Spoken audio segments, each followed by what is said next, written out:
Welcome to Ecom Cowboy. This is D2C's daily show where we believe ads are not bad, ignorance is expensive, and the American dream is alive and well on the internet today. It is Tuesday, April 7th, 2026. We're brought to you by Seguno, Postscript, and Incense, and we have a jam-packed show for you today, friends. We do. Commerce is culture, as the legendary Phil of Future Commerce says.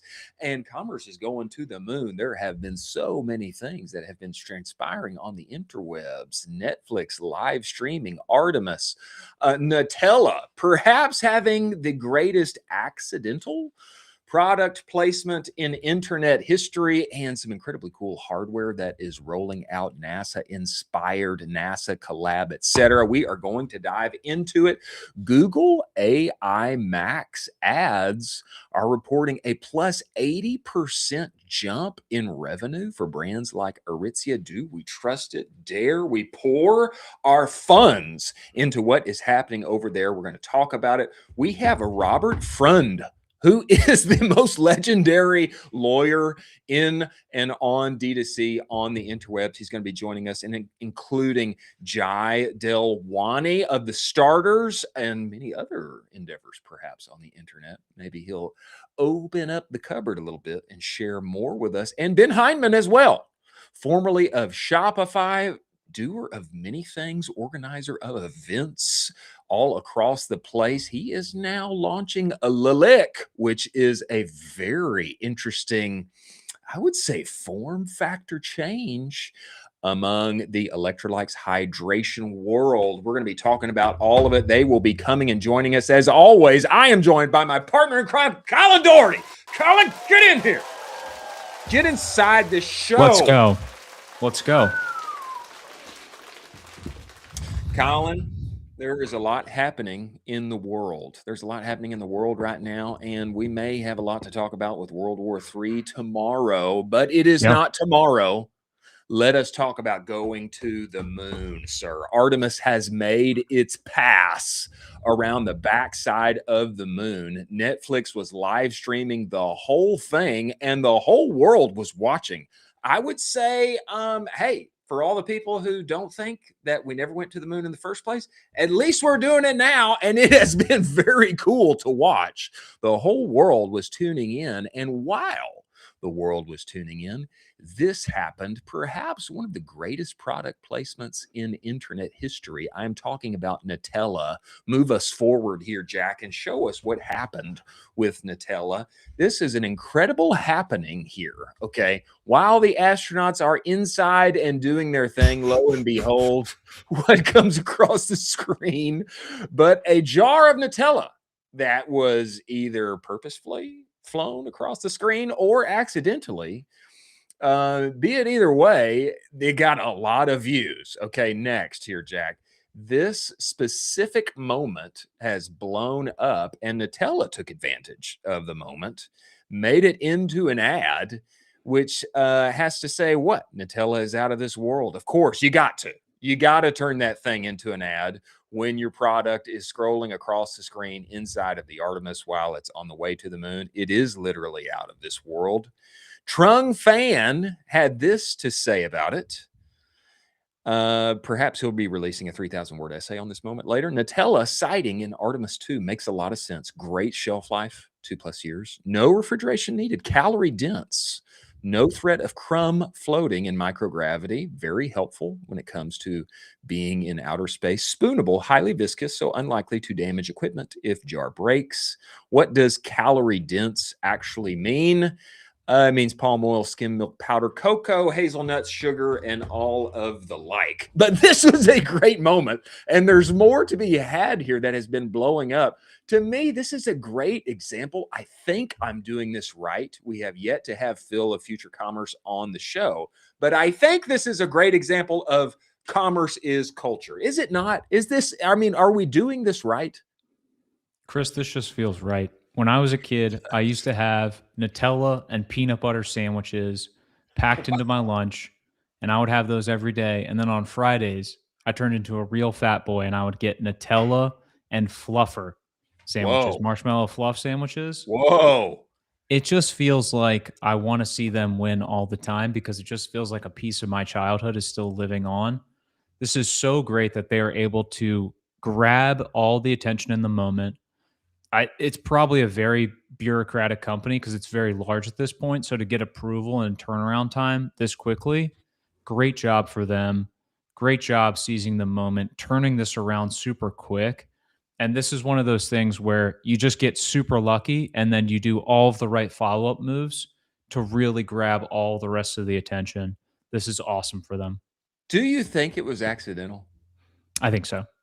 I think it was accidental. I think it's Yeah, it was accidental. accidental. I Yeah. don't think that Nutella just put a little extra incentive in one of the astronauts' pockets to float that thing across the screen. I think it's totally accidental, but good Yeah. on them for acting quickly. I hope they make this into a worldwide campaign. I mean, I think it needs to be on billboards everywhere. It needs to be in their Meta ad account now. I hope that it is. But if it's not, it needs to be everywhere and it needs to be going up and to the right. Maybe a little off the beaten path, slightly, not inside of Artemis, so to speak, but at mission control was the HEB plastic bag, which has been going viral this morning. Bring us to this next one, Jack. I want to see the HEB bag that people have been commenting on. So this comes to us, well, the retweet comes from HEB. But originally, I spy an HE bag in NASA Artemis Mission Control.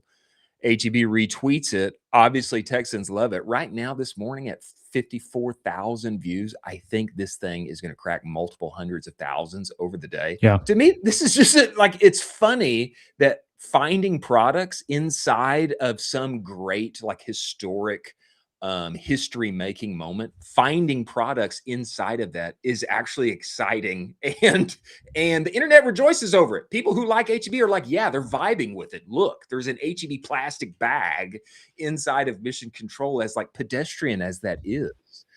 There's something exciting about it that people love. Same thing with the Nutella thing. It's like you've got this nostalgic love for Nutella. You see it fly across the screen, and it just somehow it brightens the whole moment. Even though we're floating past the moon, we're going to land on it. All those things. Isn't that interesting?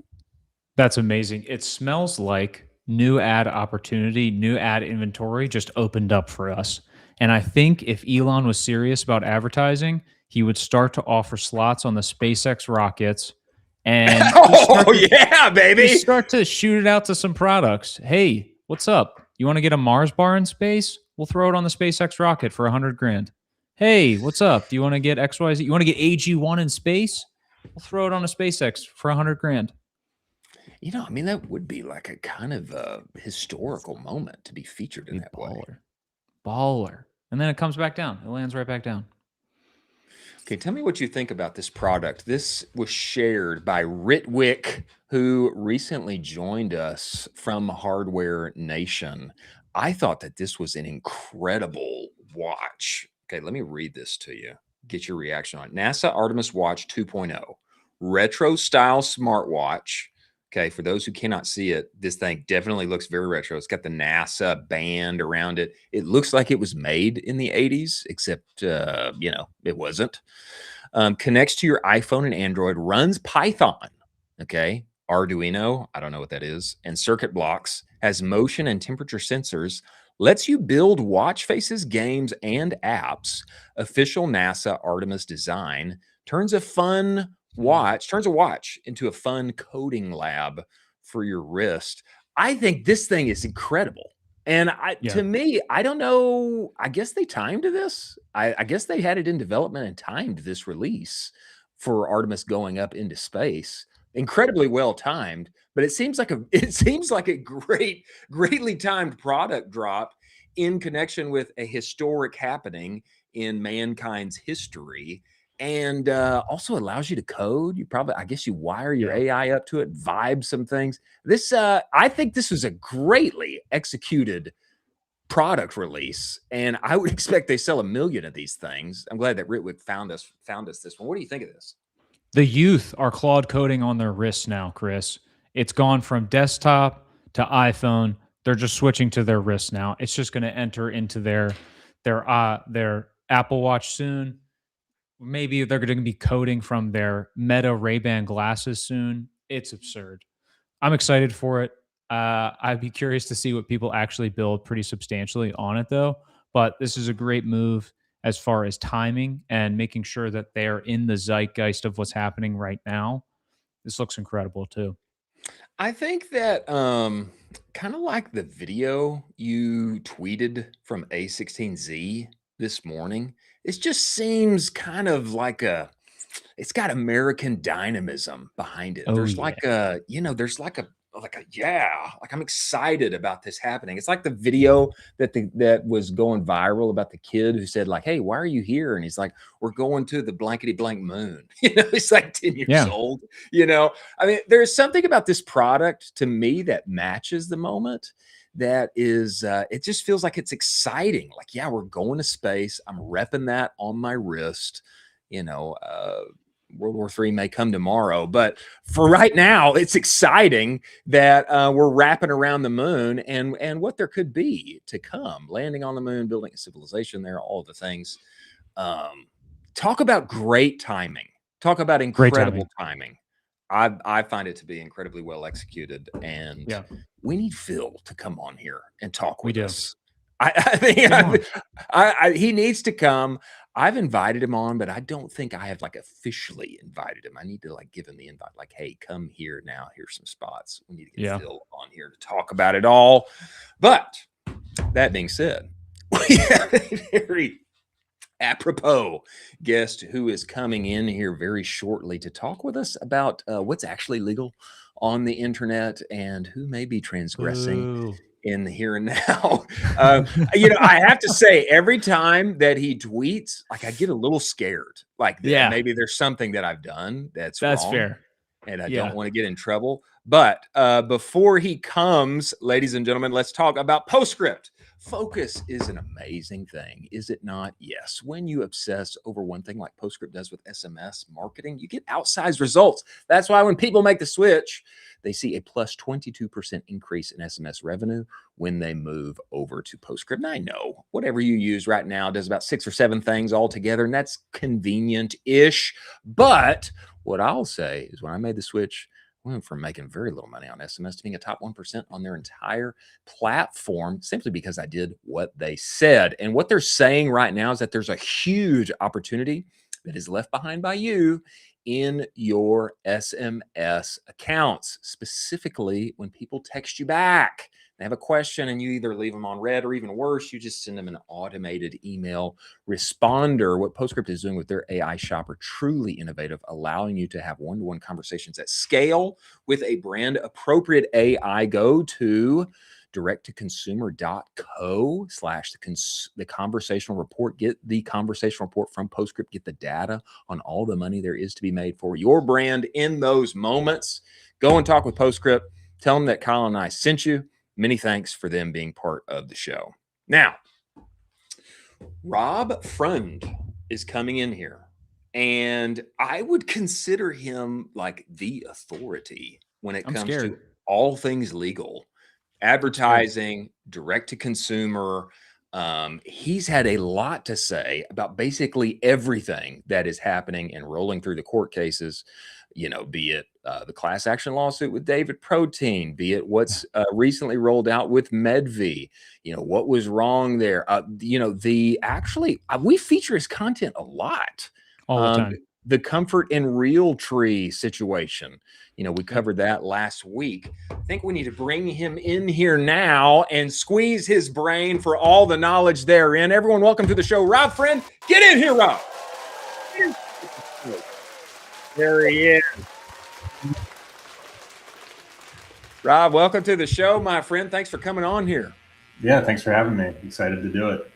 Rob, I've got a little bit of feedback kicking from your mic. Can you hear that as well, Colin, or is that just me? Just a little fuzz. Just a little Just buzz. a little fuzz and buzz? Not really.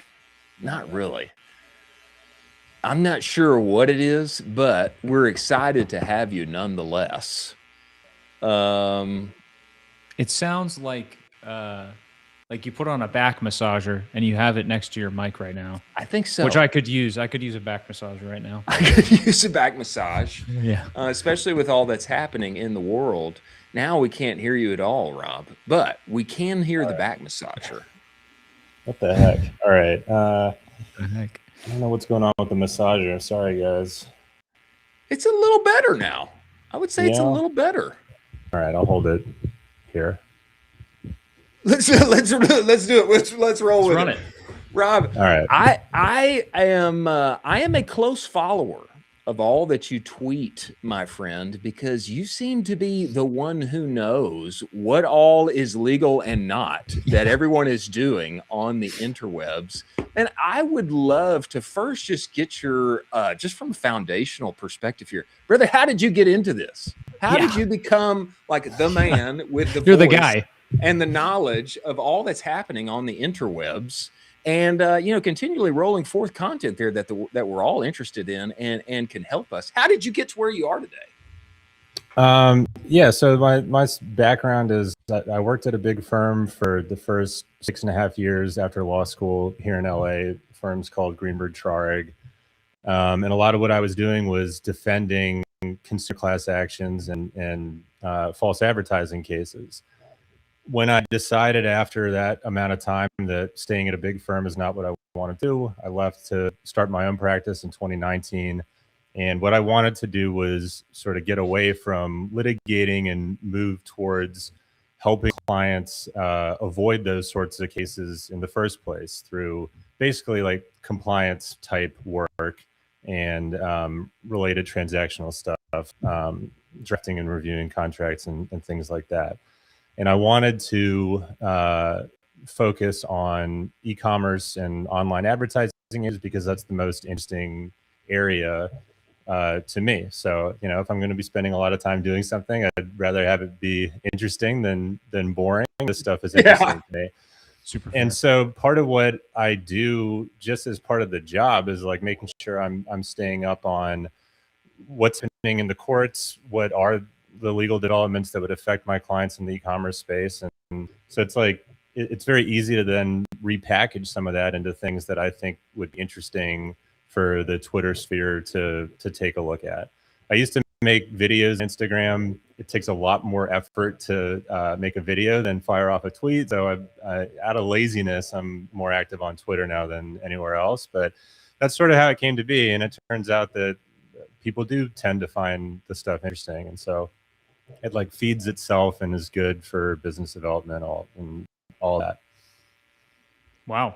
Could you talk to us a little bit about Chris, it's Medivy, right? It's Medivy. Medvy. Could you talk to us a little bit about what's going on there? I think you had a tweet originally about that, and I've been trying to follow and kind of hodgepodge put together my take on the story and kind of understand a little bit. I'd love to hear your perspective on everything, because apparently there's been some interesting things he was doing to scale that business. Yeah. So I can't claim to be the most informed person on every aspect of what was going on, but I think like most people saw the New York Times article, and without even clicking on it, my first impression was like, all right, this is a guy who, according to the headline, generated $1 billion in revenue really fast in a unconventional way. And he wants to tell the New York Times like everything about how he made that happen. Like, why would you do that? Why do that? Why would you attract? And what I mean is like, why would you attract that much scrutiny to your business practices? Like, even if your side of the street is entirely clean, you're just attracting attention, and for what? Like, you've made $1 billion. Like, what are you getting out of this? Like, just shut up. was my first reaction. And then like naturally people were sort of taking a peek at, well, how is this possible? This is like an astounding revenue number. One guy using AI, what's the deal? And it turns out that a lot of the growth was driven through, unsurprisingly, affiliate marketing. And that's, how a lot of the telehealth space operates. And when you look at some of the content that affiliates of Medivy were putting out, that was sort of the first thing that got widely reported was like, there are affiliates putting out content that appears to be presented by physicians endorsing MedV and the products that you can purchase through MedV, and those physicians do not exist, and the testimonials and the endorsements are fake. That's like an obvious legal issue for any affiliate or an advertiser that uses affiliates, and it's not enough from a compliance perspective to say like, oh well, I don't know what my affiliates are doing. I have no control over what they do, and so like whatever they do, it's their problem. That's not how regulators look at it, and that's just not how it works. And then beyond that, people were digging into, you know, what else has MedV been involved with? They're being sued currently by one of an affiliate network operator that says MedV owes them something like $1 million. That's not that crazy. Like, you know, contract disputes are not that juicy, but that's pending. Sure. There's a class action against them for, again, based on what their affiliates were doing for sending basically fraudulent emails into California, which violates California's anti-spam law. Had TCPA troubles. Those aren't that controversial either. Like TCPA class actions are pretty common. But the gist of it seems to be a lot of the heat, so to speak, or attention has to do with like scaling really fast through affiliates that aren't always playing by the rules. That's what it looks like. Nothing's been, you know, there have been no judgments. Nothing's been proven anywhere yet. But that's sort of what the hubbub is about. And then there's the FDA warning letter from February that, again, that's not a lawsuit, that's not an enforcement action, but it's a signal that, hey, regulators like the FDA are taking a close look at the telehealth industry and MedV, among others, in particular. Wow. Rob, from a marketer's perspective, and this is one of the reasons why I love your content and what you put out, is because you've got a totally different perspective on everything that I look at and what we do every day. You know, from a marketer's perspective, a lot of times we'll kind of colloquially categorize things as either white hat or black hat. You know, there are certain tactics where it's like, yeah, gray hat. That's but then there's a lot of times like, well, this one's a little gray hat. I mean, you know, it's probably not best. You wouldn't want your mother or your grandmother to know that's how you're selling things, but maybe you legally get by it. Does that exist at all in from a legal person's perspective? Is there a such thing as gray hat, or is everything black and white, and one just actually needs to read the letter of the law and be able to discern? Yeah, it's more the latter, what you talked about. Like, I think people have different definitions about what's black hat, and a lot of that is like, there's like a moral question there. Like, okay, this does comply with the law, but it's not like I'm saying this cures cancer when really I'm selling like just water. Like, there's something extreme like that, like selling a fake cancer cure, that I think most people would say it's a black hat practice, or like no shipping MRR stuff. Like pretty much everybody would agree. If you're going to call something black hat, that would be it.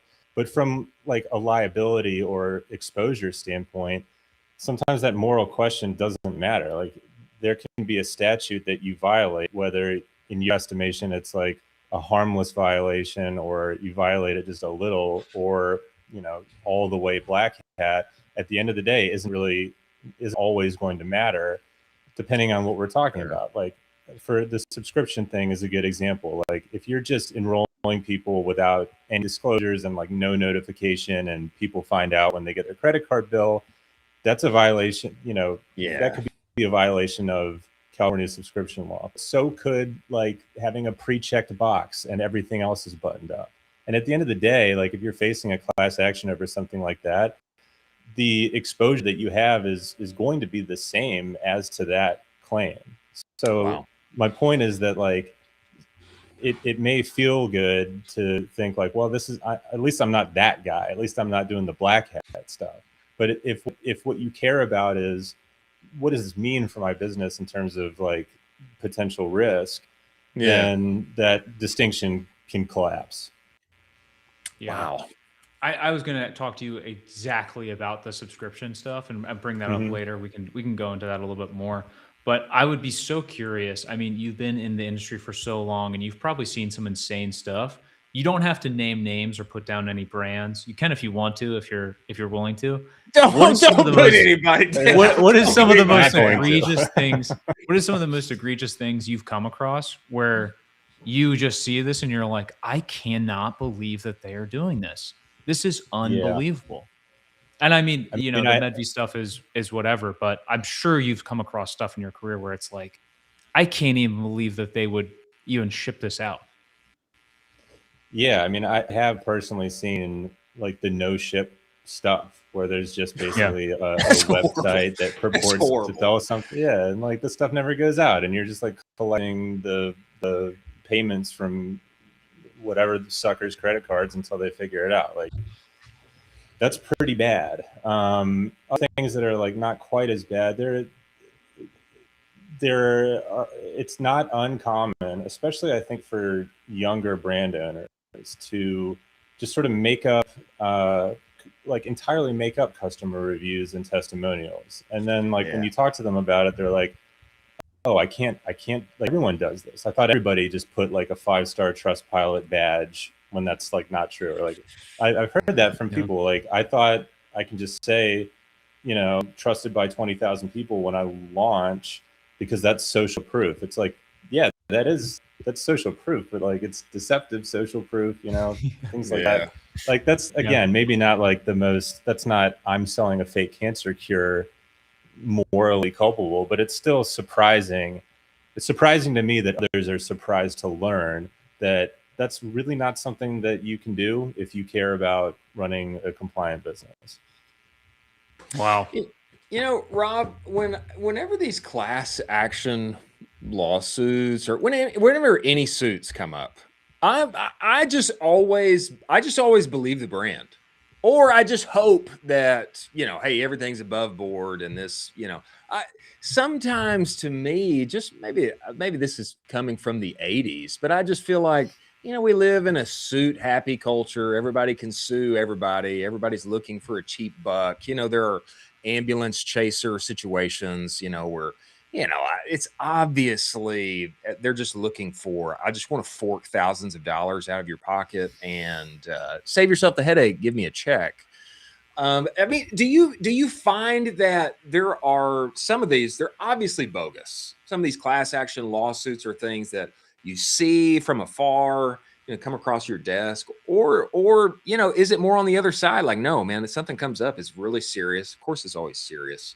But I just have this tendency to think like, this is probably really bogus. I mean, does that exist? Yeah, I think it's more like a lot of what you see, there are legitimate violations of some law, but it's like ticky-tack stuff that's where you're wondering, like, what's the harm here? Like, are we really addressing consumer harm when we hit the same business with like ADA website compliance lawsuits like 5 or 6 times a year? Like, the visually impaired guy who's shopping for sunglasses, I don't know that that's a case that's about like helping out the consumer. Like, I'm not sure.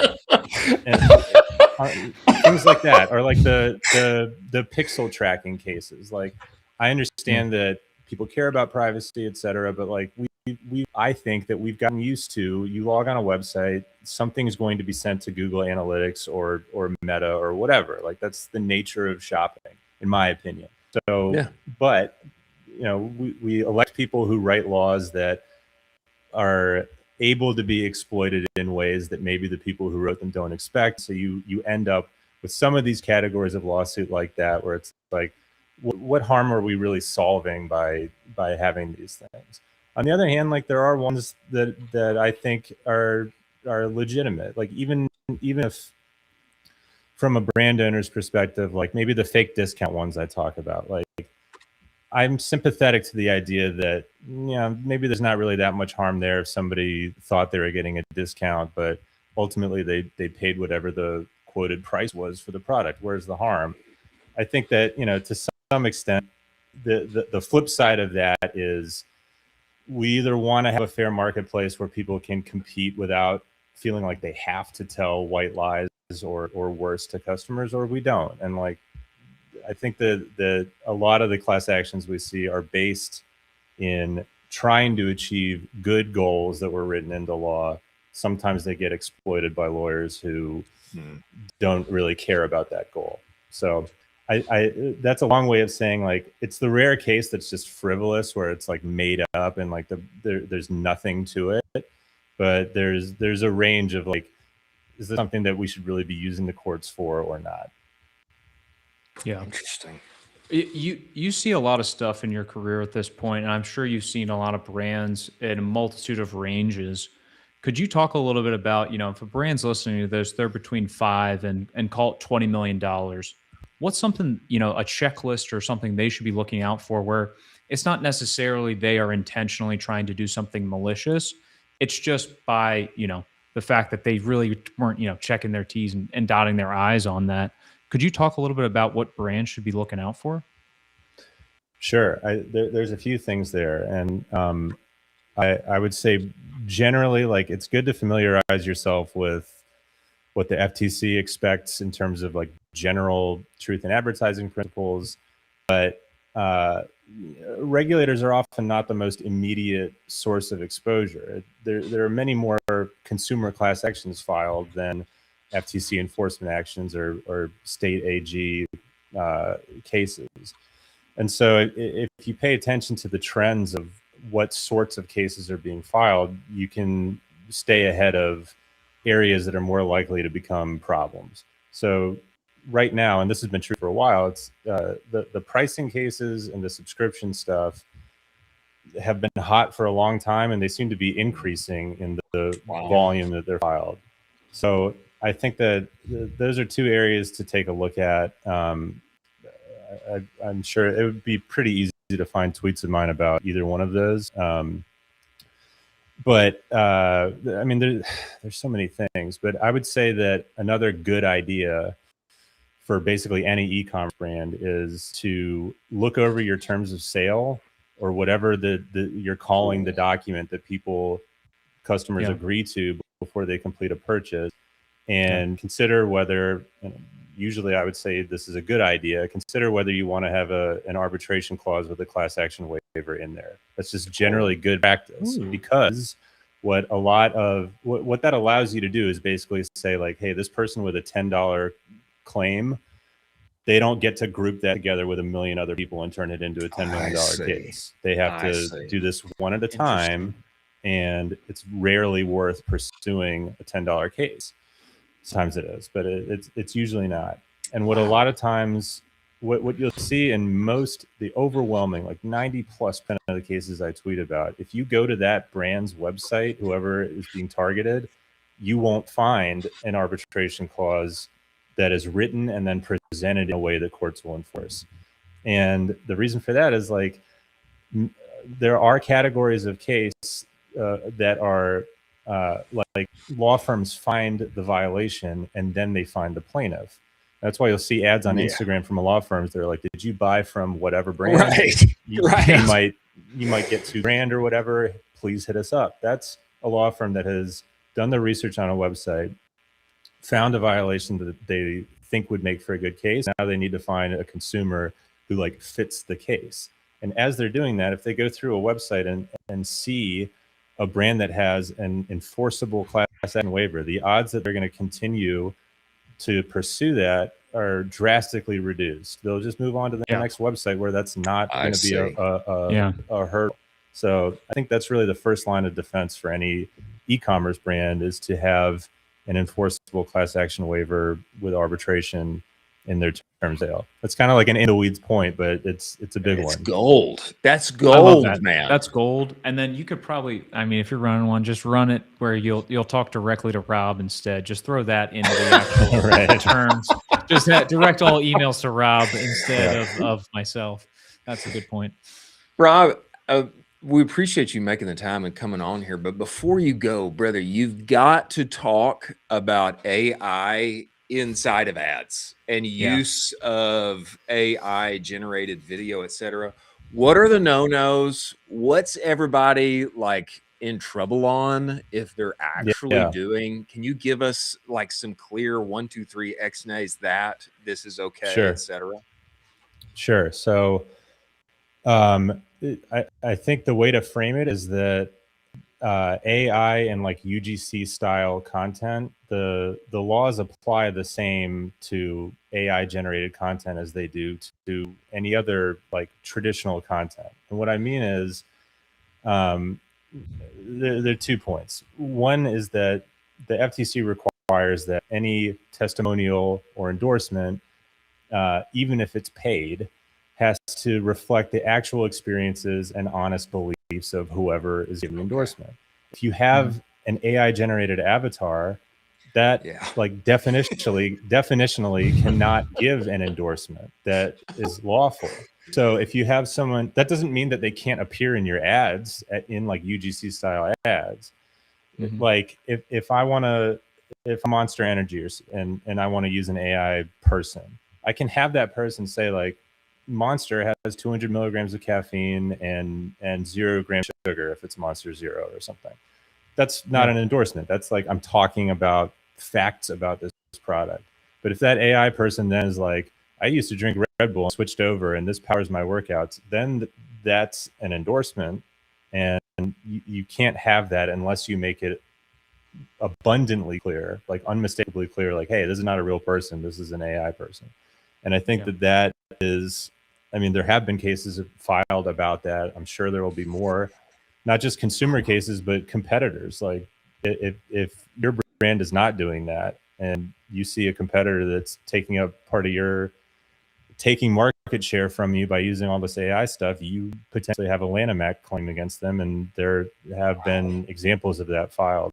The other thing to pay attention to is there's a New York law that goes into effect in June that requires a clear disclosure of any AI generated person in any advertisement. So if you run ads that appear in New York, you are subject to that. And it's worth reading about what you need to do to comply with that. But it's basically like, if you ask yourself like, am I telling the truth? And this sounds so basic, but like it is true that like 90% of compliance questions can be answered by like, this potentially misleading in some way to the person who sees this ad. Yeah, sure. If the answer is yes, then like it's worth taking a second look at, like, sure, at least.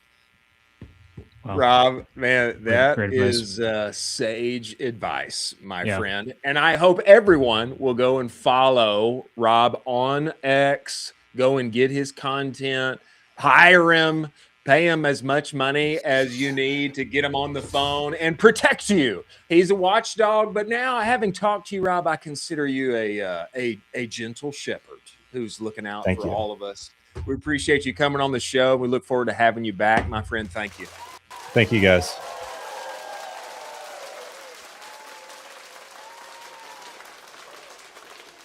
Gotta watch out for stuff. Gotta watch out. Gotta watch out. That's why we need people like Rob on X. Sage advice there that everyone needs to follow. Right here on the back side, we have got one of the, I would say, most exciting marketers, especially from early on in his career, like a rising star.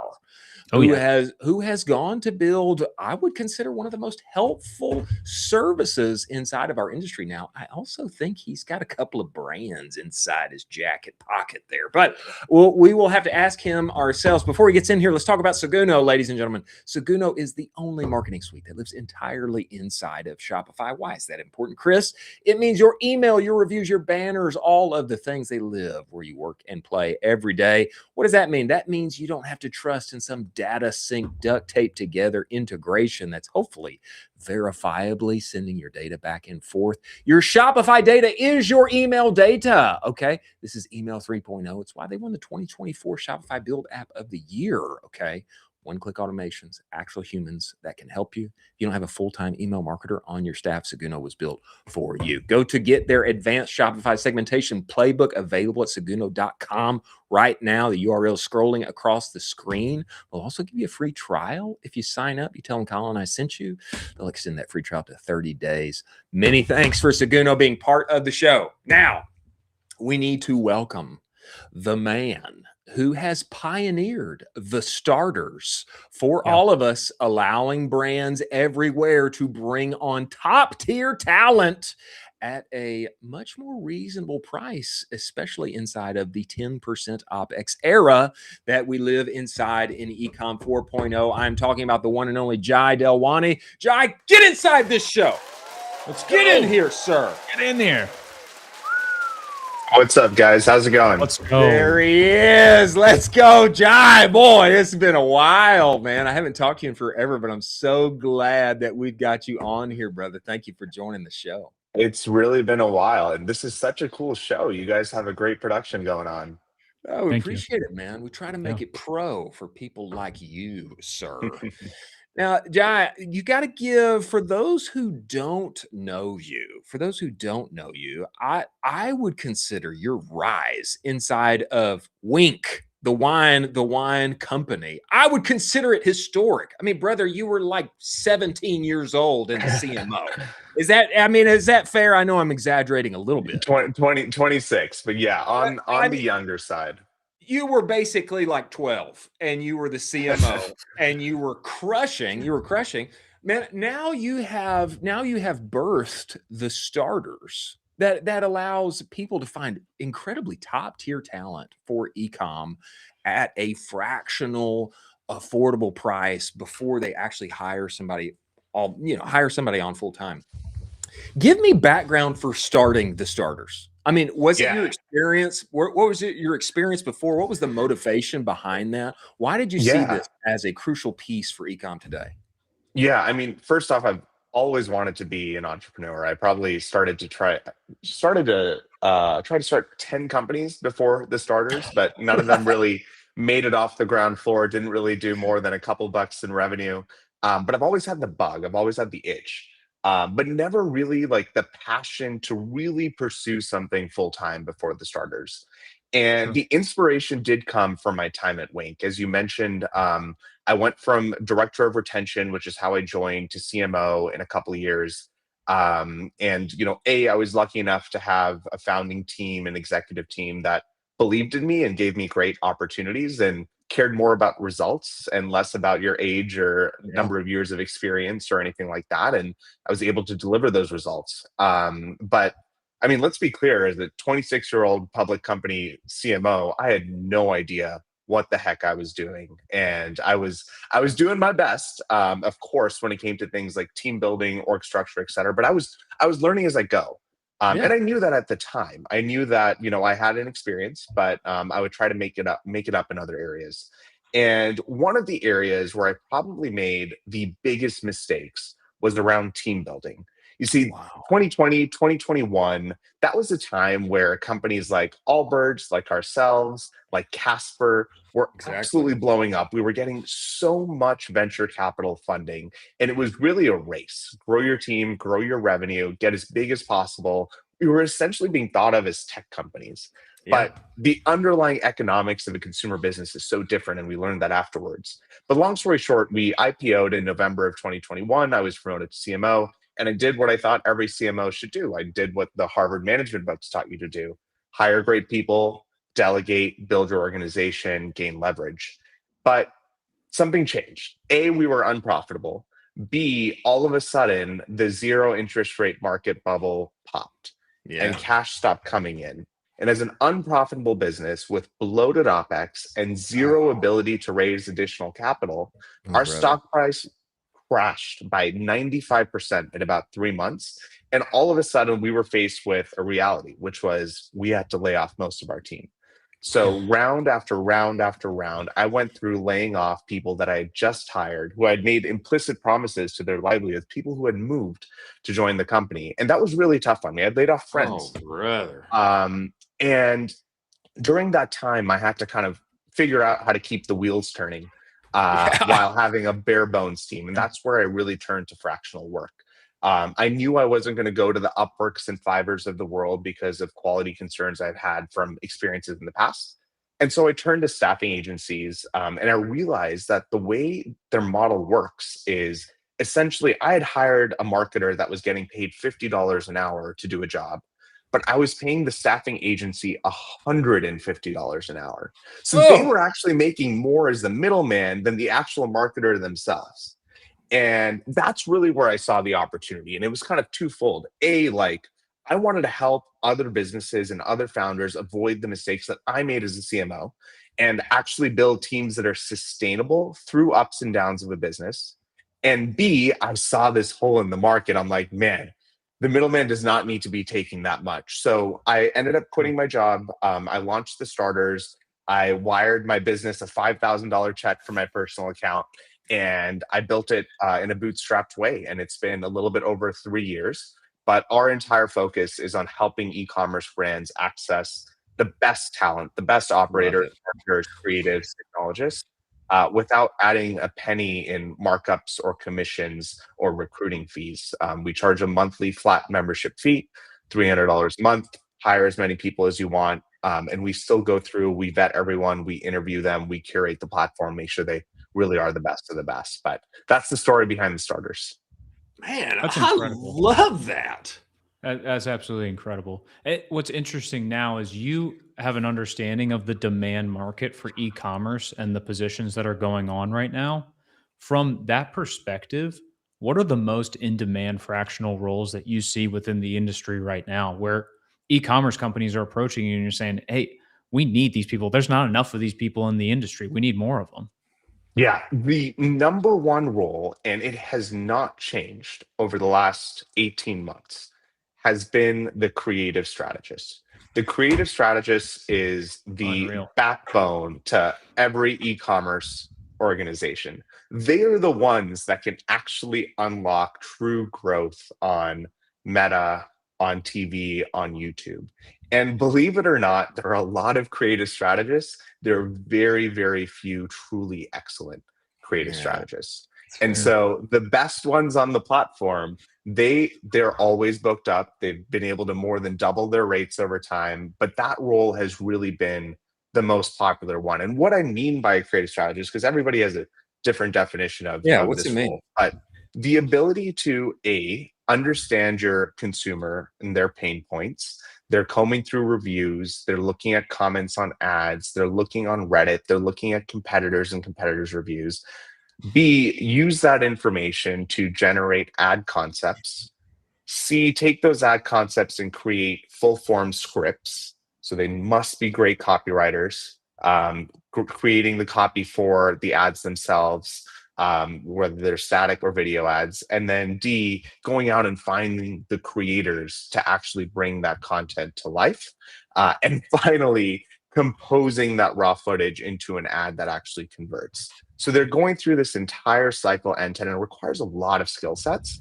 Not only are they doing that, but they're getting their ads up, they're looking at the data, and they're continuously iterating in a scientific way. That's what a great creative strategist does. They own that entire end-to-end funnel, not just a small piece of it.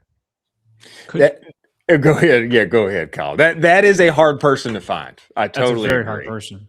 And so that like top 5% you were talking about there, could you talk a little bit about and put some teeth into how much those types of people are commanding per year from the market themselves, how much they're probably making per year? If you're a top 5% creative strategist going out into the world of e-commerce, what can you expect that range to be?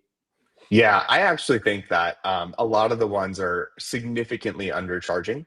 But on a freelance capacity, anywhere from $120 to $150 an hour, which if you annualize is well over, if I'm doing my math correctly, like 250 to 300K plus a year on a fractional basis. Now, full-time at a brand, that role is probably getting $150 to $180,000 plus some perks and benefits.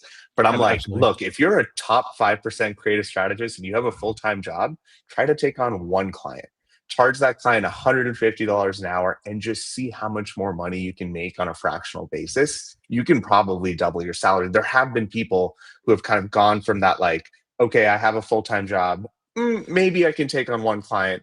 Yeah. Actually, holy crap, I can double my salary by doing this full time. Yeah. And then making that transition. They can unlock a lot of personal growth, and they deserve it because they're growing brands from 1 million to 10 million or 10 million to 100 million, and they're really the backbones behind that operation. That's wild. I have some friends that are doing exactly that, and they stay on their full-time job for the benefits, and they have some of these crazy clients on the side, and they're pulling in 350, 400, not a problem. And it's 100%. unbelievable. Yeah. Yeah. If you can deliver results, you will be fine. And they can deliver results. Yeah. What I have heard, Jai, and I've heard this from C-suites, founders, owners, etc., some pushback on this. They'll just say like, ugh, these marketers, they're all the time moonlighting, they're doing something that's not for me and my brand. And I hate it. I hate it. Now, my pushback to that is like, okay, well, my friend, pay them more. If you don't want them doing anything, if you don't want to do anything for anybody else, then pay them more. But there does seem to be an inclination for marketers, creative strategists, anybody who's kind of working in our realm to moonlight a little bit, have a client or two here and there while they have their steady gig.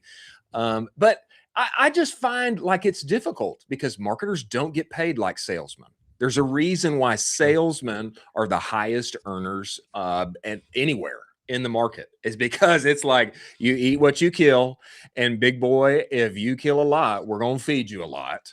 But marketers don't have that same arrangement. I mean, do you have any thoughts on that? Do you see that in the same way?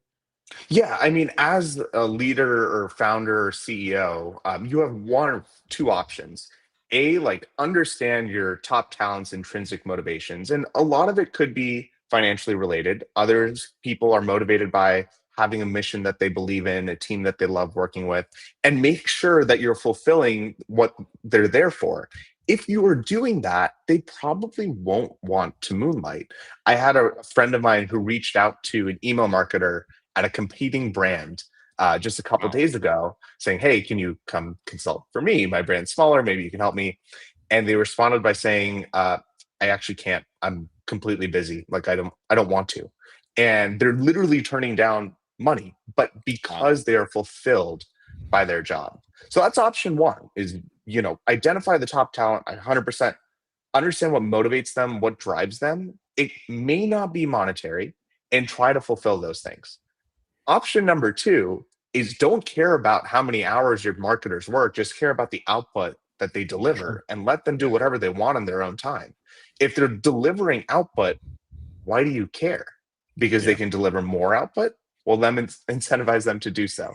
So those are like the two ways that I think about it. Like, either A, like, you're doing everything you can to make sure that they don't want to do that, or B, you just care about the output. If they're delivering output, what they do on their own free time. Some people like to, go running, play basketball, play pickleball. Other people may want to go freelance for another client. That's totally up to them.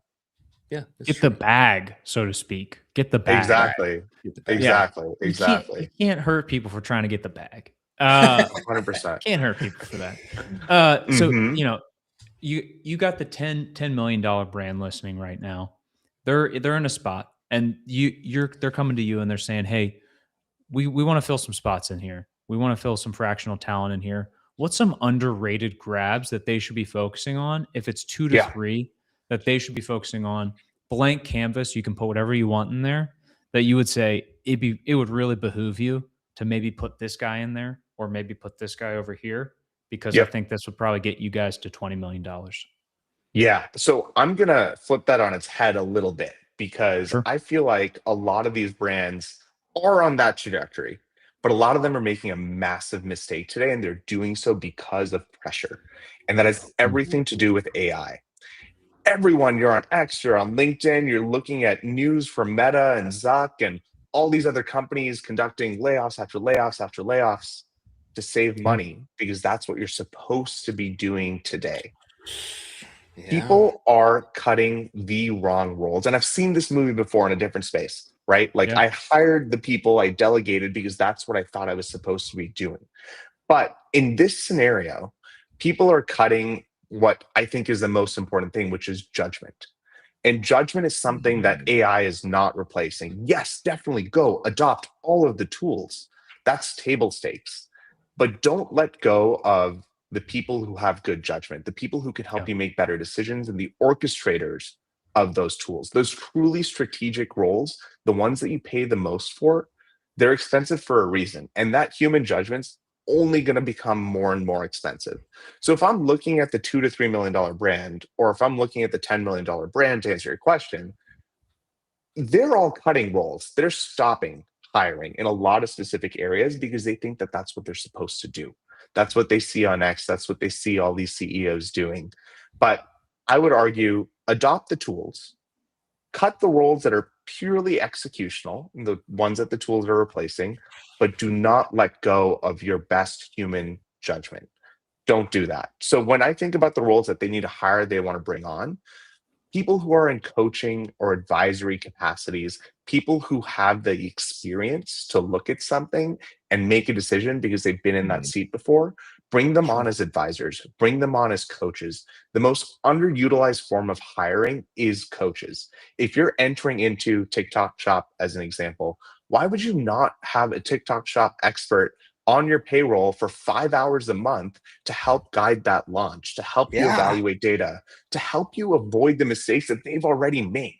And so no matter what size you are as a brand, I would highly encourage you to bring on coaches, to bring on advisors, to help bring that experience and judgment to the tools that you're already onboarding, which are, in my opinion, table stakes at this point.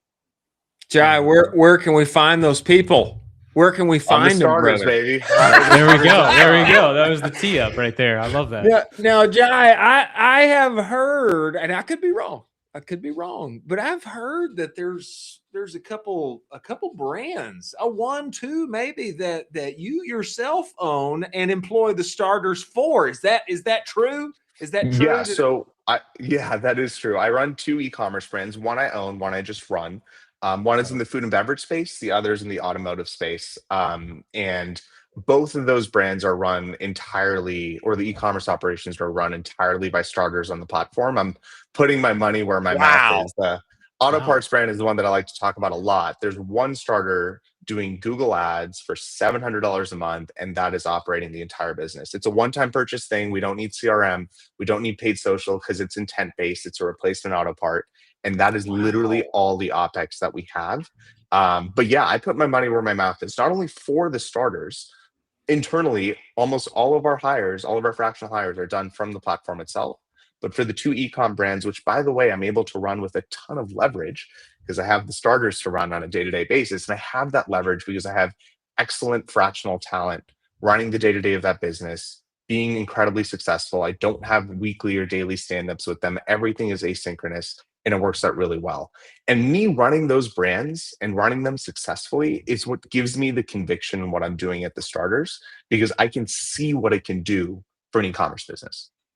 Wow. I love that. Yeah, you're dog fooding your own product to the brands, and you can then use those as case studies as a byproduct, which is wild. I love it. Exactly. I love it so much. I mean, when I was running Camskins in a very earlier version of e-commerce, we only had fractional talent on, and I wish that the starters was around to get that instead. And we talk a lot about on this show the one-man brand, where I think with what you're offering right now, a lot more people can be that one-man solo operator or woman solo operator and have this support cast of a couple folks around them and basically be able to replace their entire income and have a completely viable business. And that's not a far-fetched thing to really conceptualize now with the quality of the talent out there. I mean, it's just unbelievable what you're doing. Yeah, the tools are there. We're not trying to compete in that space. The tools are amazing and they're there, and we bring the people however you want to engage with them. Yeah.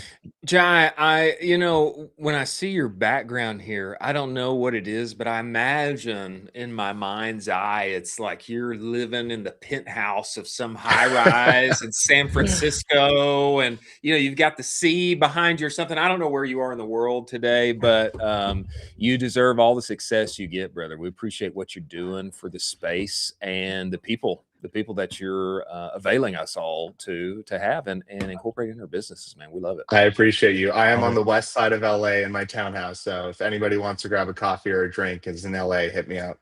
All right. Well, All right. Well, let's when we go. make our way to SoCal, which we are going to do this year at some point, we're going to come Man. see you. And man, we appreciate you coming on. We look forward to having you back, brother. Thanks so much. Appreciate the time. Have a good one, guys. Boy.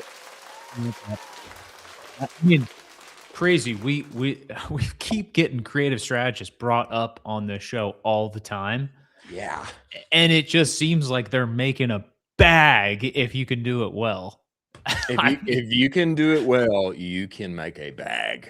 I mean, It's crazy. You heard it from Jai. Yeah, if you're a top 5% creative strategist doing all the things he enumerated, evaluating data, getting into Reddit, writing scripts, measuring performance, iterating new concepts, angles, blah, blah, blah, personas, all of the things. If you can do that and live in that kind of messy middle, but execute and bring great performance, you got a bag to be made. Absolutely. It's incredible. And it's really exciting what he's doing and building and offering to e-commerce companies. It is. It's really exciting. Honestly, it is. I mean, he is an enabler of the rise of the underdog, the one-man brand. We love to see that. Oh, baby. We love to see it. We love to see it. Now, before we hit one more story here, before our next guest comes as well, let us talk about incense, shall we? We all want better ads. We do. We do. We want better ads and actually have humans involved. That'd be nice. Shooting, etc. But the process is so disjointed. It is finding the right creator, manually negotiating usage rights, etc. It's a headache. That is why Incense exists, ladies and gentlemen. It is the all-in-one UGC and influencer marketing platform that actually makes creative scalable. Vetted creator marketplace, automated influencer outreach, built-in campaign management. Get creative in as little as 14 days. It's so much better than just randomly finding a TikTok and hoping that it changes the trajectory of your business. This is about actually finding real humans, building real relationships, and getting real creative. That scales. They have just released the UGC Playbook 2.0. Go to that URL scrolling across the screen right now. Pick it up. CEO Danil was just on the show telling us why Andromeda is good. And the playbook here for it, modular UGC. You can get it in the UGC Playbook 2.0. Go test drive that platform. Test drive it for free. Tell them Colin and I sent you. Many thanks for Incense being part of the show. Now, there has been a very interesting story that has arrived on the internet just this morning about Google AI Max ads. Have you heard of this, Colin? Heard about this. This is wild. It is wild. The results are wild, and I'm a little, I hope it's true. Skeptical. I hope it's true. Okay. Yep. I hope it's true for everyone, but sometimes, things sound too good to be true. I don't know, but let's read it. Google says its AI-powered ads help some brands, Aritzia specifically, lift online sales by 80%. 80. Now, who would like their sales inside of their ads to be lifted by 80%? I think everyone would. Me, Chris. Pick me. Exactly. Let me read to you this quote about testing ads in AI mode. And specifically, we'll get to the increase in performance that is so relevant here. What have you learned so far from testing ads in AI mode? This is an article that comes to us via Modern Retail. We're seeing great performance. Aritzia uses AI Max. And that means that they're able to surface in these various search experiences, including AI mode. When they enabled AI Max, they saw a 80% increase in revenue. What AI Max does is it goes onto the retailer site and understands what is on their site, and it looks at all of their ads and their creative assets. So we understand what it is they're selling and what they want to sell. They might prioritize some products over others. That's why we really study their creative assets. Then we have all of this rich intent from users who are more conversational in their search. So we're able to really understand not just what they want, but why they want it.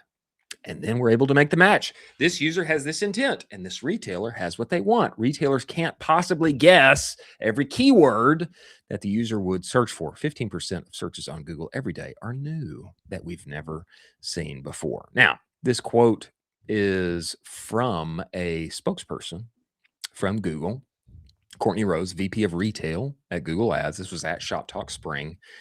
80% increase in revenue is juicy. It's juicy.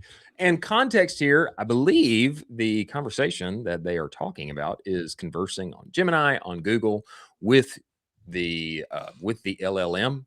And hey, this is what I'm looking for. Tell me about it. And then here comes the ad. Here comes the product placement, understanding their intent, etc. 80% increase in revenue. It's juicy. It's juicy. Your thoughts on it? This is unbelievable, Chris. This is unbelievable. I think you undersold the part of this this is conversational data. We talked a little bit about conversational data with Mike at Postscript, with Adam over at Postscript. Conversational data being used to then give context to ads. We were trying to search for it. We were searching for it with Mike at Postscript. We were saying, hey, what's going to be happening now with ad platforms and how they're going to be, surfacing this type of data, using this type of context? Well, here you go. 80% increase in revenue tied to conversational data that they're using from Google Gemini.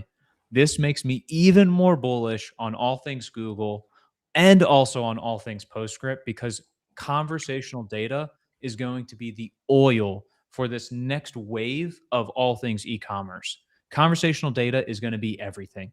It's going to go from pixel to conversational data context windows that need to be fed into everything. They need to be fed in from your website. They need to be fed in from all your conversations in your chats, from all your text messages, from all your Facebook mobile messages, from your Instagram DMs. Give me all of that context data. You know I love the data, Chris. You know I'm a data nerd. We need all of this context conversational data to be pumping back in. This is great. This is also amazing for Postscript. Amazing for Postscript.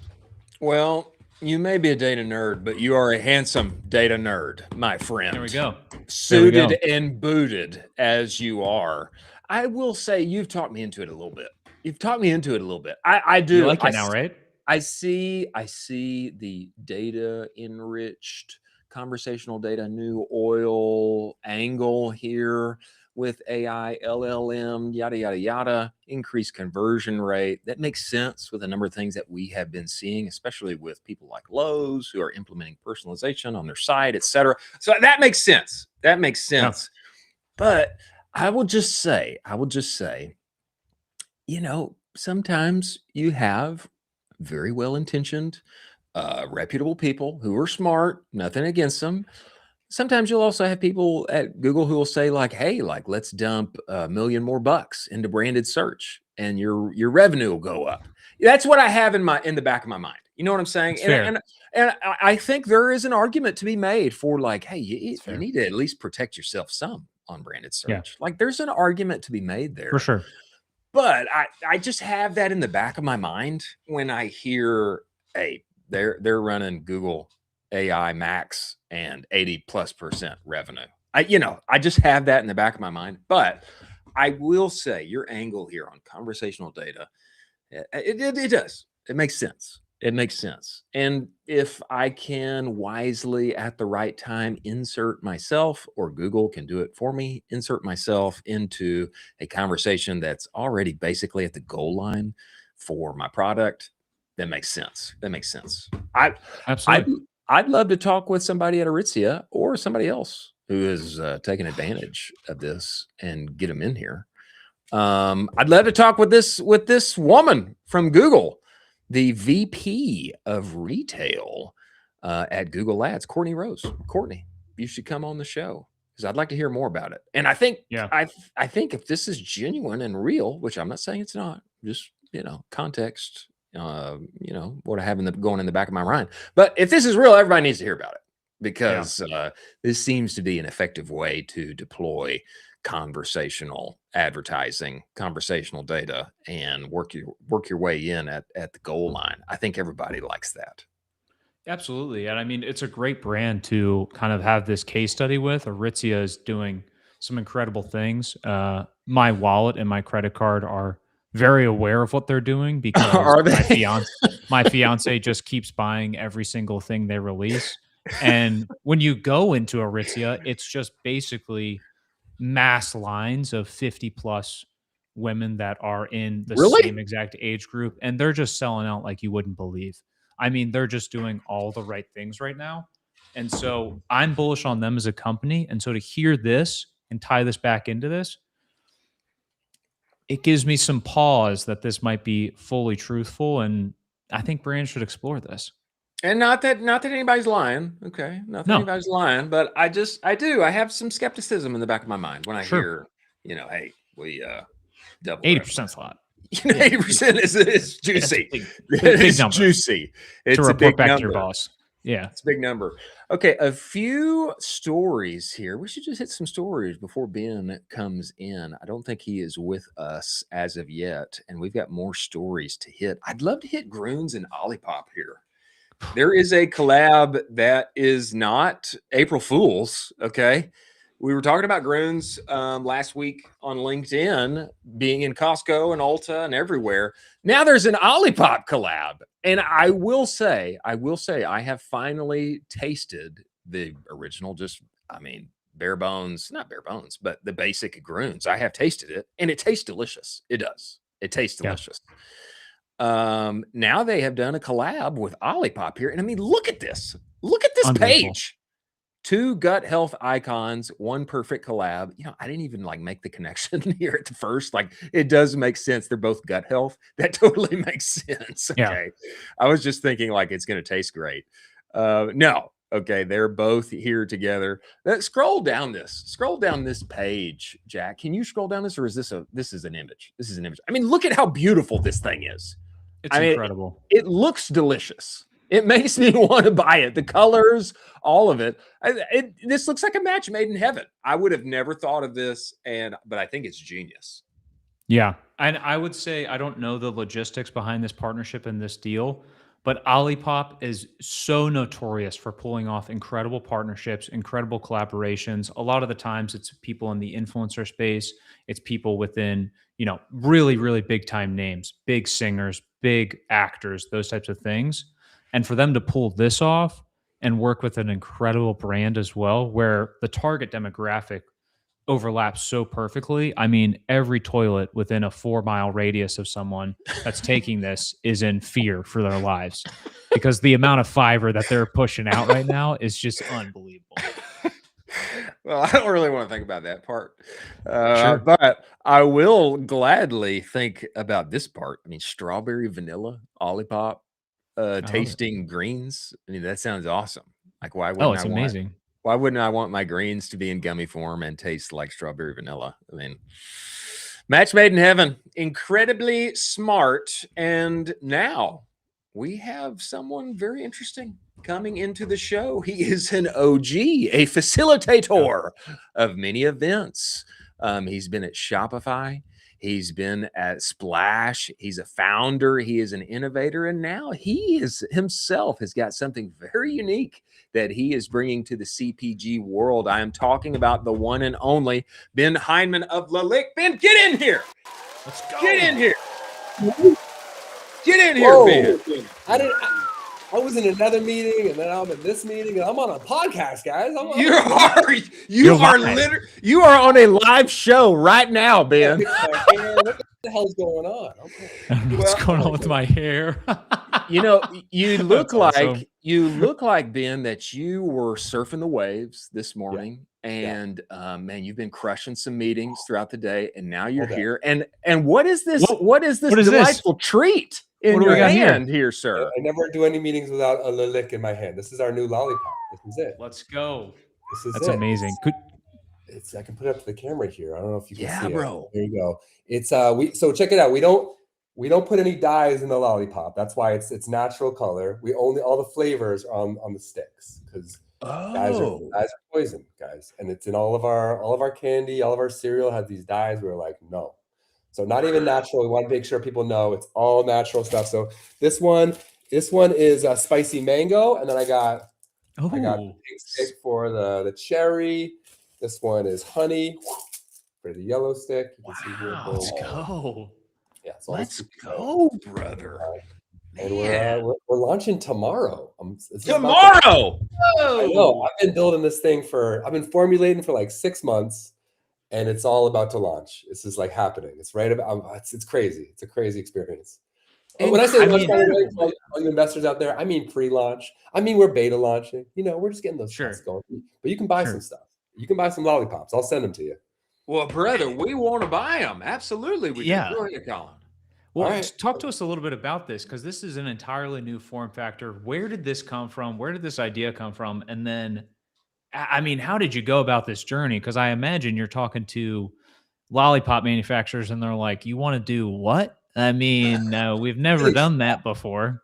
I can't tell you how hard it is to create lollipops, by the way. We always go down the road, but it's everything from the stick to the packet to like the candy. It's very challenging. It's taken a long time. All right, very quick background. I was an event planner for years, and then I started an event technology. We built that, and then we sold it. If you've heard of splashthat.com, I did that for about a decade. Then I worked at Shopify. I got obsessed with the CPG game. And then I left Shopify, and I got kids. So there's two things that brought me to this. First, I got kids, and they love candy, and they don't like electrolyte powders. They just will not drink any electrolytes, and they're athletes. They move around. And I realized anytime I was giving them candy, I was poisoning them. And every time I was giving them water, it wasn't working well enough. So that was first step. I was like, hey, how do I solve this? Smart. And then the other thing is my wife and I, we happen to be very big Skrillex fans. We travel around the world looking for EDM concerts. Let's go, baby. Let's go. So one day I'm sitting at this EDM concert and I look at the ground, and all over the ground, there's just two things. There's empty electrolyte packets and used lollipop sticks. And I'm just looking down. I'm like, somebody's got to fix this here. So anyway, I started researching. Turns out salty lollipops are a big thing in Europe and in Mexico. Latin America. Totally, brother. They love it. So I started ordering all these lollipops. Again, a lot of dyes, a lot of high fructose corn syrup. There was nothing that was actually good for you, but at least they had figured out like the salt. People like salt. So then we found this small batch manufacturer. They're out of Michigan. We started just trying. We're on version 26 right now. I'll tell you this, coming from software, it is way harder to build stuff that people put in their mouths. Taste buds are crazy. Everyone's got different taste buds. And even they have different taste buds for different times of the day. It's insane. It's very hard to figure that out. But we kept on doing run and test. This is like I want to say it's version like 28. This is, something crazy. And so we're to launch 2 boxes. One is creamy and one is fruity. And, it's been a journey, but we're ready to rock. We're about to send out all of our samples to a bunch of influencers and just begin the commerce train that is, the Candyman journey, as they say. So being the Candyman. I love it, man. Oh yeah. Chris, I thought initially for this, with your background with travel baseball, where guys, I bet you would just gobble these up for travel baseball moms. Travel baseball moms would just be like, cool, I'll order everything for the team. You got the team mom. You know what I'm talking about, Chris? Of course. Oh yeah, brother. Yeah, absolutely. Home run. Home run. Yeah. This is a total home run for kids sports. I mean, I've got 4 kids. Same problem. Everybody loves candy. They don't want electrolytes, and they'll take water, but they'd rather drink something else. Totally. This is such a natural fit. So I used to work at this baseball company, and our core audience was travel baseball. And those kids, there's usually larger income, than the average American family. And brother, they want healthy snacks. They want things that their kids can take in. They want to take care of their health, etc. And they're like playing 3 or 4 games like every day of the weekend. They're sweating. I mean, this is a great idea, Ben. I appreciate it. I mean, I love it. The other thing I love about lollipops is lollipops are like prizes, Like at the end of a game, like you deserve a lollipop, kid. played great. Here's a lollipop. I like that too. Yeah. I really hope it picks up with sports teams. But I'm also finding hospitals. They give out these lollipops at the hospitals, True. Right. and they're filled with poison. It's like I'm in a hospital. Yeah. You would think you could trust the nurses. It's not their faults, but that's something I'm learning that like even chemo patients, they have a hard time with taste buds. That actually like Sure. it's really good to get them some salt. That's really exciting. I'm just learning all this stuff that athletes, a little bit of sugar. So just one other thing I'll call out. We put in prebiotic sugar. So about half of it is mostly sugar, and then the rest is organic honey. Organic fiber. I beg your pardon. It's organic fiber and organic sugar, and basically that allowed us to keep it to really low sugar. It's about Wow. 5 grams total of sugar in here, which ends up being about 25 calories. I bring this up because, like, man, sugar, these sugar alcohols, I'm not sure if you guys have been keeping track of this stuff, but it's not that good for you. It spikes your blood sugar and gives you no energy. It ferments in your gut. I've just been learning all this stuff. So forgive me if I'm blabbing, but man, I've been really freaked out about like people in these like important, intense situations in the hospital, at sports, and they're taking stuff that's just not good for their body. I'm getting on my high horse here, man. I've become one of these wellness nerds, it's like we love to see it. We love to see it. I think Ben, you are like at the crest. You're like at the forefront of this, a number of interesting waves in the zeitgeist that are happening right now. We just had Anthony Guston from Lineage on the show. Lineage is incredible. They're doing. And it seems so much with the flipping of the food pyramid, eat real food, all of these things. I mean, this we really feel like the next wave in CPG, food, etc., is not protein but purity. And brother, I mean, it seems like you are right here at the nexus of this. I love that. It's so important. Yeah, it's been hard building something healthy and tasty, though. Oh man, wow. We're gonna find out. We're gonna find out if the market responds. Yeah. So you kind of teased it a little bit. You brought up the fact that you have been, sending product out to influencers. How are you thinking about that whole strategy? Are you just kind of spray and pray, or are you going categorically, or how are you thinking about this? I'm playing with some new ideas. So, man, I don't want to give away too much, but like, F it. Let's talk about it. I'd love to get your guys' take. So what we're thinking about doing here is actually incentivizing influencers with a revenue share right off the bat, right? And so like that's pretty standard. But the other thing we're talking about is actually offering any influencer who introduces us to an influencer to actually make money off of the influencer that they introduce us to. Okay. Yeah. I don't want to use the P word here. Right. It's a lot like that. And what I'm realizing is it's actually working pretty darn well. Like we've been testing this idea out of actually giving people like upside for making introductions.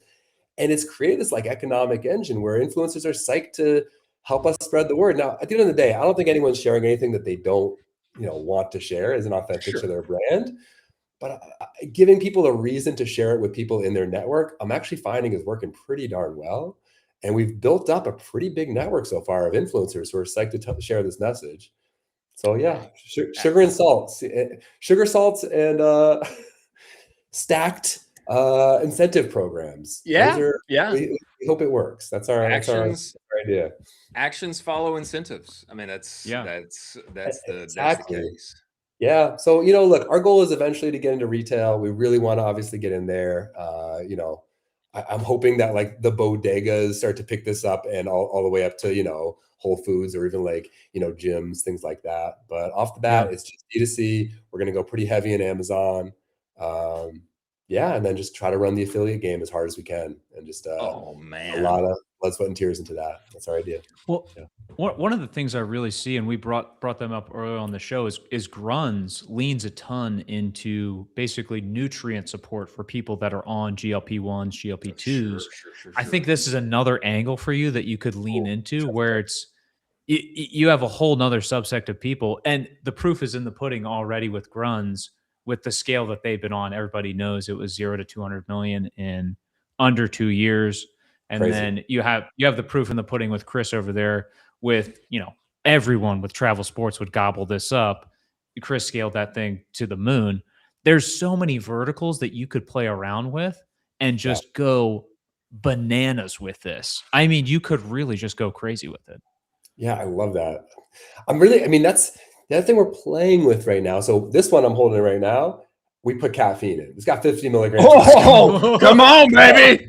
We call it Le Latte. This is Le Lick is the brand. Le Latte. I like that. Yes. And so,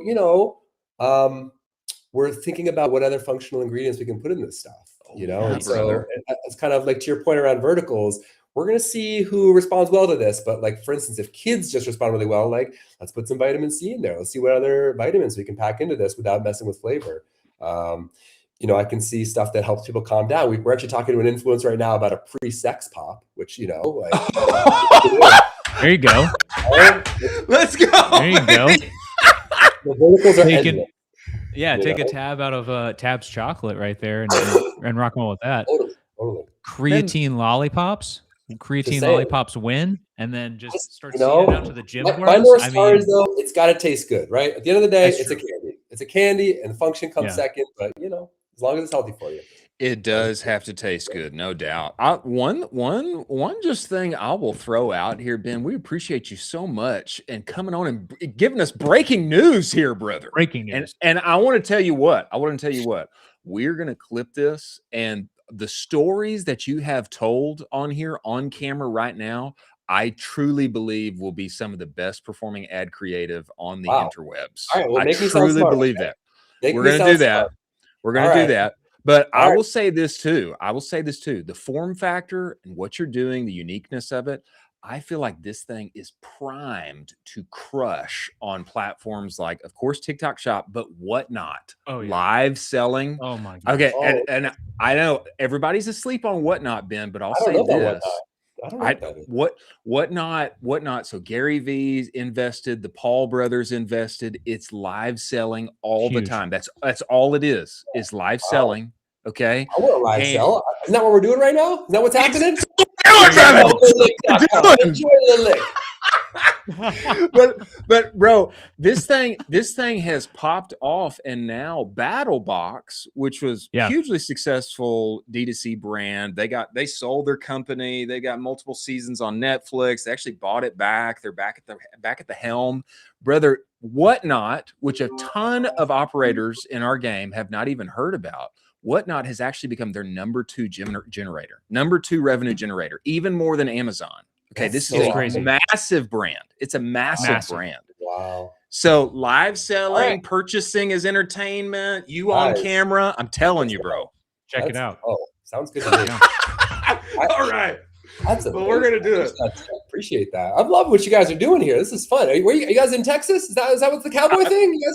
That's it. I'm in Austin. Colin is in North Carolina, and we wish you were here, brother. I'm in Austin. I used to be in Austin. Really? Oh, yeah, that's right. All right. We do. Send me your address on the Commerce Roundtable. You need some lollipops down here. We do. Hey, bring some pops. Okay, we're gonna clip this. We'll push it out. We're gonna release something on Twitter tomorrow. Okay, when you launch, we'll pub it, and we're gonna get this creative clipped for you. Yeah. And then we've got a dinner coming up that is honestly I think RSVP. I think I'm coming. Are you coming? Go. Let's go. He's in. I'm sponsoring with lollipops, but listen, bring the pops. Lollipop sponsor. If I find out there's another lollipop sponsor, okay? No. We were talking to a guy. It fell through. We were talking to a guy. We want right. Hey, you're coming for Big Lollipop, and we're here for it. We're here for it, Ben. Brother, we appreciate you coming on the show. We can't wait to hang out, and we're gonna tell everybody where to go. Enjoy Le Lick, pronounced Le Lick, because it's very fancy. Very fancy. Enjoylelick.com. Enjoylelick.com. Gentlemen, thank you very much for the time. Appreciate you having me on. Absolutely. Thank you, brother. You guys. Great. Wow.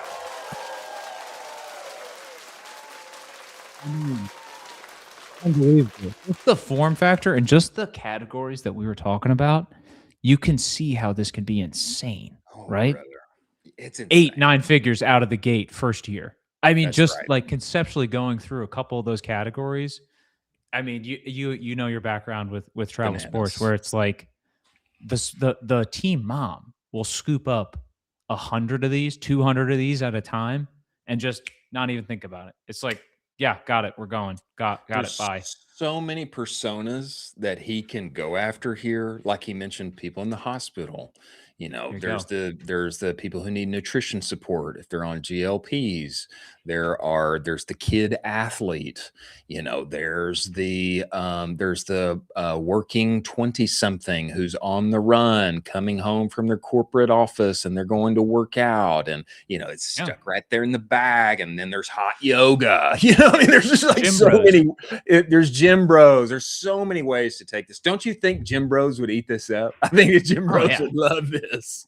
Oh yeah, you throw some creatine in there too, they'd be all over it. Let's rock and roll.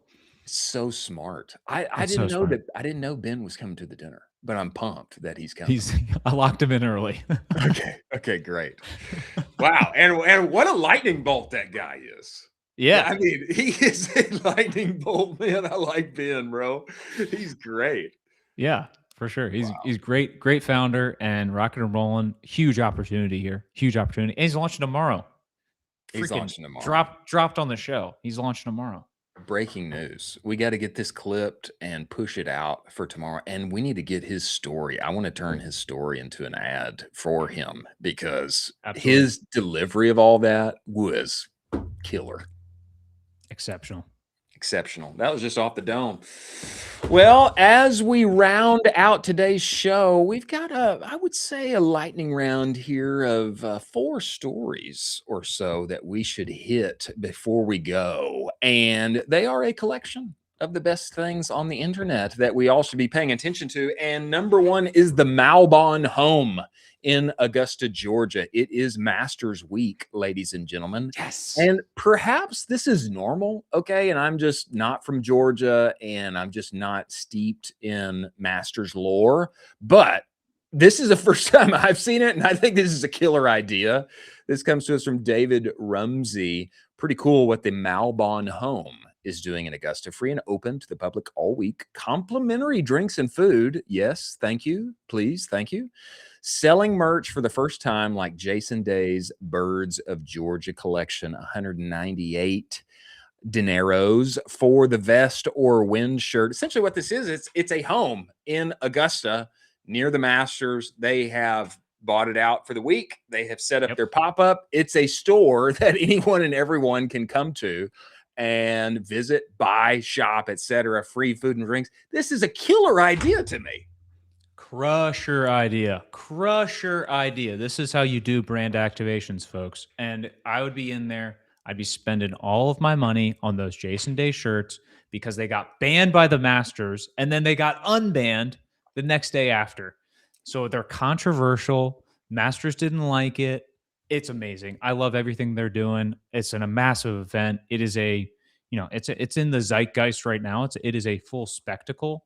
And this is a great move. I believe this is their 2nd or 3rd time that they've done this. So they did it last year. I think they did it the year before. Idea. Such a good idea, right? So good. You know what I would love to see happen? I would love to see at the Little League World Series. I know, guys, I still think in terms of baseball. I do. I cannot remember where the Little League World Series happens, but it's in a place that's like way out in the boonies. Where is it? Little League World Series location. Yeah, Williamsport, Pennsylvania. Okay. Oof. It's out there. Okay. You go to Williamsport for one reason. You go for the Little League World Series. But I will just say this, like, it's kind of some tight restrictions, okay? Unless you are ponying up the bucks, okay, it's pretty hard to do anything at the Little League World Series. That's just the case. And totally, you have to officially be working with them, etc. Like, why not, like, buy out a house? Why not buy out an Airbnb for the week, set up shop, and take advantage of like every top tier travel baseball team, mom, dad, parents, coaches, etc. Bring them in there, free sneaks, snacks, drinks, food, etc. Come in and buy. I mean, this sounds like an incredible idea to me, and I wish I had thought of this. I wish I had thought of this 2-3 years ago. Because this is an incredible thing. I want to see more of this surrounding events where your core target audience is at. It makes all the sense in the world. Yeah, you're basically getting the actual audience of that event for a fraction of the price. So cost to sponsor the actual event of the Masters is $1 bajillion. Cost to rent out a house at the Masters, it's still a lot of money, folks. Don't get me fooled. It's still a lot of money to rent out a house at the Masters during that time. A fraction of a price, though.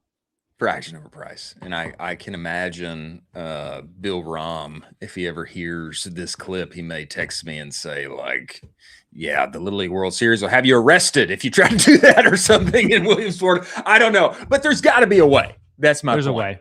There's a way. There's a way. We could Where ask there's Robert. a will, there's a way. We could ask Robert. We should ask Rob. We should ask Rob. Maybe the Little League World Series owns Williamsport now. Who knows? But an incredible idea and love to see it. Next, Instagram affiliate links are here. They're here.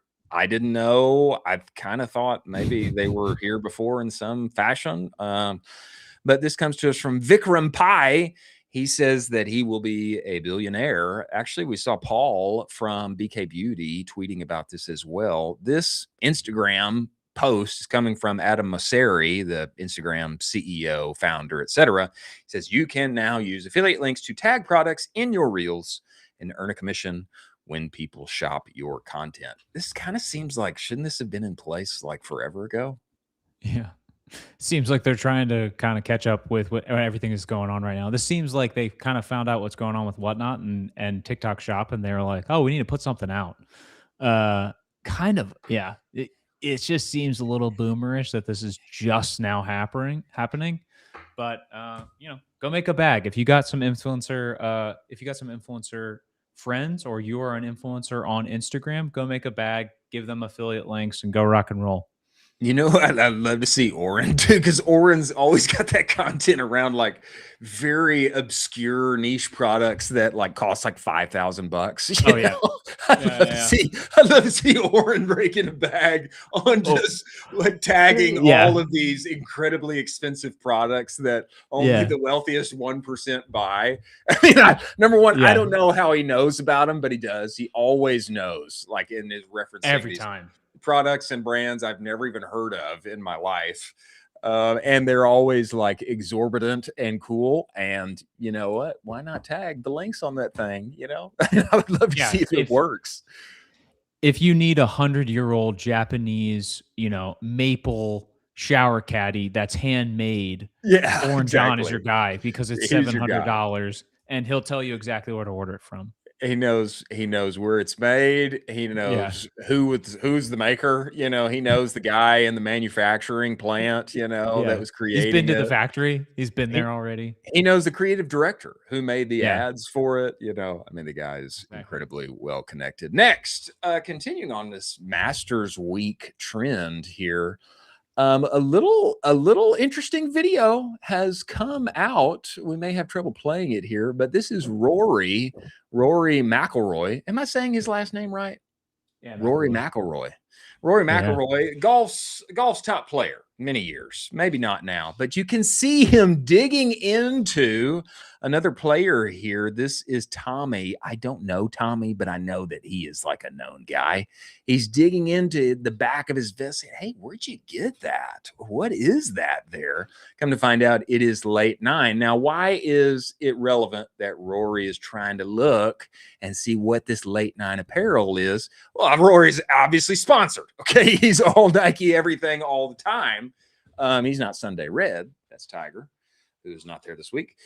He is Nike, but a kind of a wink shout out for late 9 here. Now, late 9 is not really my, I wouldn't say it's my style necessarily, but well referenced, often talked about, and my guy had to get in there and check the tag because he was interested in where he got that bad boy. I think this is interesting, and maybe it drives some traffic for late 9. Maybe a little heat for them on the timeline. You think so? If late 9 was smart, they would clip that exactly the way Nutella did and start to run that as ads, because that is exceptional. Even when you're wearing sponsored merch and you're paid millions upon millions of dollars to wear this sponsored merch clothing, you're still checking out late 9. That is incredible. because some things you just can't buy taste, and that is late night. I mean, that is unbelievable. It would make for incredible ad creative. It would. Banger. I'm pretty sure Rory's lawyers would have it taken down immediately and charge you with a really nice check, a really nice bill. We got to check with Robert. We need Rob. a Slack channel set up with Robert to be like, hey, can we do this? What's the deal? Yeah, I don't think that one's gonna go. Rory's gonna say, I like it. I didn't agree to that. You know what? You owe me 10 milli for getting those impressions that you got with my name and image. Last here, this has been referenced here, and we have talked about it. I actually discovered in the comments who was the main brain behind this drop, the 7-Eleven drop that we have talked about. Dennis Hegstead shouted him out here. I don't know if we can see these individually, but I'm looking at them right now. Piece and Chain, 7-Eleven, looking stellar. Oh, do we have them? Oh, we do have them. Jack has got them here for us. Exactly. Look at that piece of chain. The chain, rocking and rolling. Are piece and chains like still as popular as they used to be? I mean, it used to be like the thing when I was in high school. It was like piece and chains. That is the thing. Yeah, look at this sweater. Oh, thank heaven for 7-Eleven. By the way, if you go to Taiwan, like 7-Eleven is like the place to be. Like you get, I mean, food. I mean, it's like open all the time, and everybody loves to be there. Great cultural experience. This one is my favorite. Okay, snack of the day. 7-Eleven, you got the big bass coming in and hitting that lure. I love this one. Actually, I would like this one. I want to get the lady on here that made these. I want to get her on the show. I reached out to her over LinkedIn. And what's our last one here? I wasn't like so in on the slides. What do you think of these? Nah, those aren't mine. I like the jacket. I really am a fan of the jacket. That's really a good one, and the hat is great too. The jacket, the slides aren't my vibe. The jacket and the hat and the piece and chain, gold. Love to see it. And I forget her name, but I reached out to her on LinkedIn. There's basically like a single person that is behind to like all of their drops. Nice. And I want to get her on the show to talk about it because killer. She's done this multiple times where she's just dropped like incredible merch for 7-Eleven, which is, it's like a staple here in the United States, but it's not like a, you don't want to like go and hang out there necessarily. Sure. Now in other countries you would. I mean, 7-Eleven is the place to be, but nevertheless, an American staple. And every time she does this, 7-Eleven gets so much cooler in my mind. And anyway, she did an incredible job. Gotta have her on the show. We got to have her on the show. Many thanks to everyone who joined us today. Rob, incredible gold on what's actually kosher to do on the internet, what's not when it comes to advertising, AI, types of ads, etc. That one is, I think, should be must-see TV for everyone in our industry. Jai, what he's doing with the starters, so helpful. And Ben, just bringing the heat with Lalick. Yeah. I mean, the form factor on this thing, I hope he trademarks it to the moon because this thing is like poised to go kaboom is what it is. Kaboom. Is that fair? Absolutely. Well, we got to clip it up and get ready for his big launch. Many thanks to Seguno, Postscript, and Incense for making this show possible. And many thanks for you joining us here again in our suits. I like the suits, actually. I'm a fan. You look like a cold-blooded killer, bro. You look like you're ready to close some deals over there. There And I might need a cowboy hat. Yeah, you might need a cowboy hat. I mean, I can get you the one that I got here. I purposefully went with the slight burnt orange around on the top there. Just a little nod. Nice. Nod to our boys down in Austin, Texas. Many thanks to you for joining us. We've got a jam-packed week.